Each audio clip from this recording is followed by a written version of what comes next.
얼마나 좀 내용이 좀 감명 깊었으면 지금도 이렇게 보시면 와, 네. 공부 너무 열심히 하셨네요.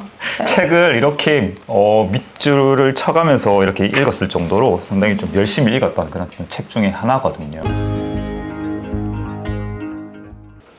안녕하세요. 책 읽는 우리 동네 한의사 권혜진입니다.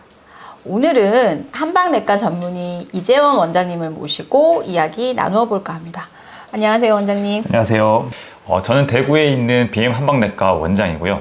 동명의 유튜브 채널을 2020년 5월부터 운영해오고 있습니다. 하지만 구독자 수는 이제 막 300명을 넘긴 초보 유튜버라고 말씀드릴 수가 있을 것 같아요. 제가 원장님을 초대하면서 이 책에 관해서 이야기를 나누고 싶었거든요. 읽어보신 책이시죠? 혹시 제가 말씀드린 이후에 읽으셨나요? 아니요.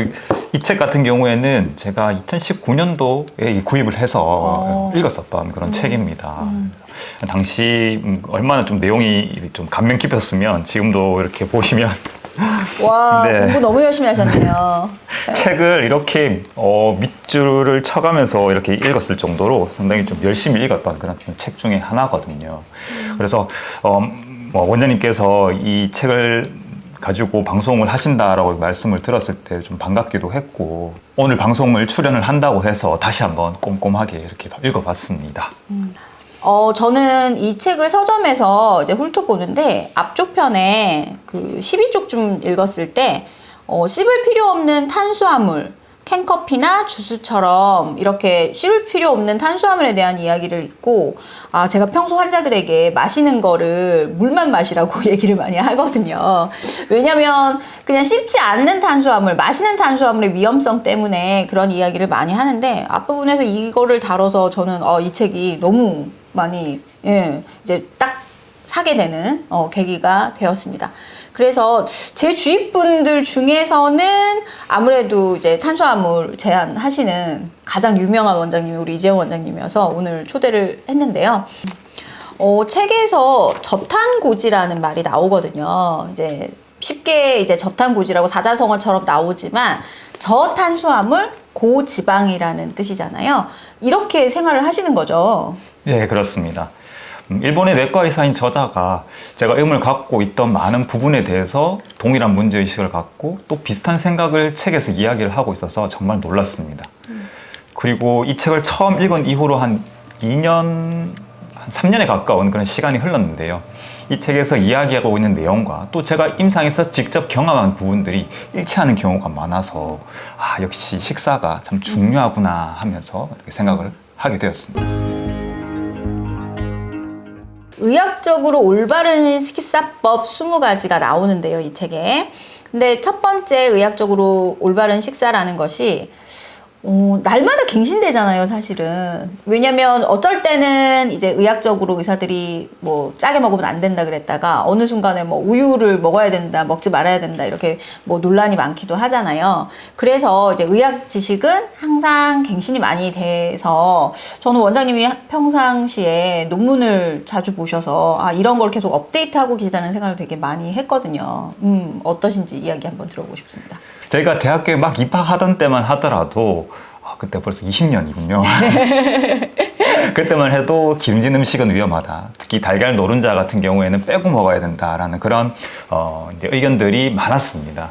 실제 저 같은 경우에도 운동을 하면서 식이요법을 한다고 하면서 계란을 먹을 때 노른자는 다 버리고 흰자만 먹었던 그런 기억이 있거든요. 그 당시 지식으로는 이 달걀 노른자에 들어있는 콜레스테롤을 먹을 경우에는 위험하다라고 알려져 있었던 것이 보편적인 거죠.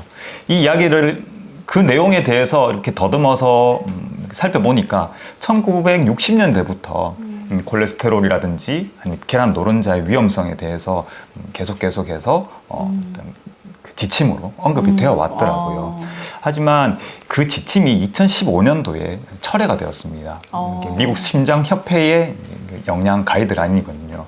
이 계란이나 아니면 이제 식이로 섭취할 수 있는 그런 콜레스테롤이 실제 혈중 콜레스테롤에 영향을 미치는 부분이 좀 미미하다라고 이렇게 알려지면서 그러한 지침이 철회되는 데까지 한 50년 정도가 걸린 거죠. 동의하시는 부분도 굉장히 많으셨다고 하는데 동의 안 되는 부분도 있으셨을 것 같아요. 왜냐면 저만 해도 이 부분 읽으면서 요거는 내 생각이랑 좀 다른데 이런 게 좀 있었거든요. 네. 특히 어떤 부분 있으셨나요? 특히 와인에 관련된 부분이 있어가지고는 저와 좀 다른 이렇게 견해를 좀 이렇게 술은 한 방울도 안 되나요? 이거는 뭐 또 그 의사들마다의 어떤 견해 차일 수도 있습니다. 술은 가장 정제된 형태의 당분이다라고까지 또 좀 과장되게 말씀을 드리는 부분이 있습니다. 그렇죠. 달달한 술이 많죠. 네. 원장님께서는 이 책을 읽으시면서 어떤 느낌을 받으셨을지 참 궁금하기도 합니다. 저는 건강식단 하려고 많이 노력하니까요. 근데 이 책에서 커피만큼은 제가 사실 학교 다닐 때 저희 커피 엄청 먹었잖아요. 네. 이제 왜 저희 농담으로 찌르면 커피 나온다. 이 정도로 정말 많이 먹고 살았는데 커피 줄이려고 굉장히 노력을 많이 했거든요. 근데 지금도 하루에 한 잔 이거는 꼭 마셔야 되더라고요. 그래서 저는 뭐 7, 8잔에서 한 잔으로 줄인 것만으로도 뿌듯하기 때문에 한 잔 이하로 줄일 생각은 없거든요. 근데 이제 커피에 대해서 좀 이제 좀 부정적으로 말씀을 그래서 하셔서 저는 그래도 한 잔 마시고 싶습니다. 하루에 7, 8잔에서 한 잔으로 줄이신 건 진짜 대단하신 것 같습니다. 책의 저자가 이야기하는 커피 음료가 아니라 진짜 커피를 드시고 계신 건 그럼요. 맞으시죠? 네, 그럼요. 네, 아메리카노 먹고 있습니다. 네, 저탄고지를 실천하시면서 탄수화물을 전혀 안 드시나요? 그렇지 않지 않나요? 제가 어쩔 때 한 번씩 왜 저희가 모임 같은 데 있을 때 조금 드시기도 빵 같은 거 조금 드시기도 하는 걸 뵌 것 같은데 이 책에서 탄수화물 악성도라 그래서 어떤 탄수화물은 뭐 이게 뭐 나쁘지 않고 어떤 탄수화물은 굉장히 나쁘다 이런 표현들을 많이 써놔서 뭐 그 안에서 뭐 현미 통밀빵 요 정도는 드시는 건지 굉장히 궁금합니다. 이 탄수화물 그 중에서도 이제 당분이라고 하는 것이 우리가 생명 활동을 하는 데 있어가지고 가장 중요한 에너지원이기 때문에 뭐 저탄고지를 한다고 해서 탄수화물을 100%안 먹는다라고 이렇게 말씀드리기는 힘들죠. 그래서 현미나 통밀 같은 곡식은 사실 식단에서 저 같은 경우는 최대한 좀 배제를 하려고 노력은 합니다. 그래서 어쩔 수 없는 상황에서는 이렇게 먹을 수도 있겠지만은 그러한 음식들을 루틴하게 삼시세끼 꼭 밥을 기반으로 식단을 구성을 한다든지 이런 게 아니라 어쩔 수 없는 상황에서 이렇게 먹는 그런 음식이고 그래서 저희 환자분들한테는 당분은 보충하듯이 드셔야 된다라고 이렇게 말씀을 드리고 있는 거죠. 당분을 매 끼니 필수 요소가 아닌 어느 정도의 보충 개념으로 먹으라는 말씀이신 거군요. 저희는 한의사니까 이 책 안에서 나온 한약재 이야기를 하나 하고 갈까 하는데요. 원장님 어떤 부분이었는지 생각나시죠?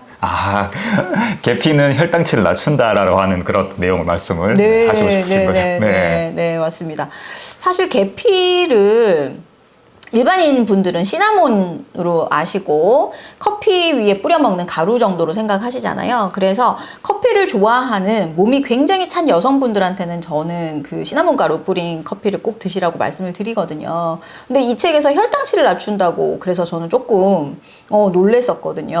어떻게 생각하시나요? 실제 저도 이 책을 읽고 한번 이제 국내로 이제 연구된 논문들을 한번 살펴봤습니다. 그러니까 국내뿐만 아니라 국외에서도 이 시나몬에 대해서 특히 시나몬이 가지고 있는 항당뇨 효과에 대해 연구가 꽤 많이 진행이 되었더라고요. 다른 한약재를 넣어서 처방으로서 항당뇨 효과가 있다든지 아니면 항비만 효과가 있는 그런 어떤 연구들이 이루어진 것 같고요. 저는 이 책 읽으면서 또 콜라겐 이야기도 나누고 싶었거든요. 왜냐면 환자분들에게 이제 뭐 어떤 건강 보조식품 드시냐고 물으면 요즘 콜라겐 빠지시는 분들이 없거든요. 근데 이 책에서 정말 속 시원하게 콜라겐에 대해서 이야기를 해주셔서 먹을 필요 없다 이렇게 얘기를 해주셔서 제가 이제 환자분들에게 이 대목을 많이 보여주거든요. 어떻게 생각하세요? 그런데 이 책에서는 몸 속에서 합성이 되어 만들어지는 것을 바깥에서 보충하는 행동은 하지 말자라고 이렇게 언급을 하고 계시더라고요. 저 역시도 이 대목을 환자분들에게 많이 말씀을 드립니다. 어떻게 보면 이 책에 있는 내용을 원장님과 마찬가지로 환자분들에게 이렇게 인용을 해서 말씀을 드리거든요. 그리고 이 책의 내용 중에서 전적으로 공감하고 또 동감하는 그런 어떤 부분 중에 하나고요.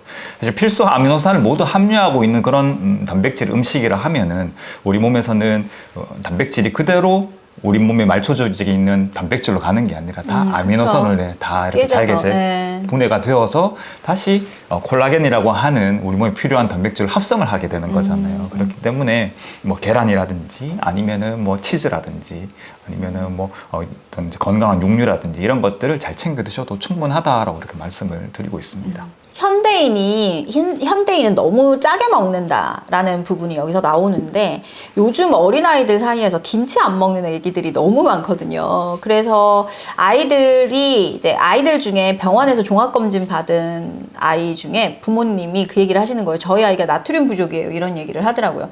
짜게 먹으면 안 된다라는 말이 요즘엔 좀 사실이 아닌 걸로 이제 그만큼 어느 정도 염분을 섭취해야 된다는 걸로 저는 이해를 하고 있어서 이 책이 약간 옛날 이야기를 하고 있다. 이 부분에 대해서는 그렇게 생각이 들더라고요. 원장님은 어떻게 생각하세요? 네, 저도 공감합니다.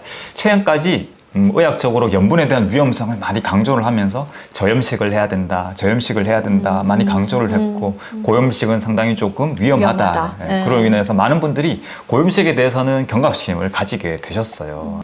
그와 반면에 상대적으로 고당분 시기에 대해 가지고는 다소 좀 가볍게 생각을 하지 않으신가 이런 싶은 부분이 좀 있습니다.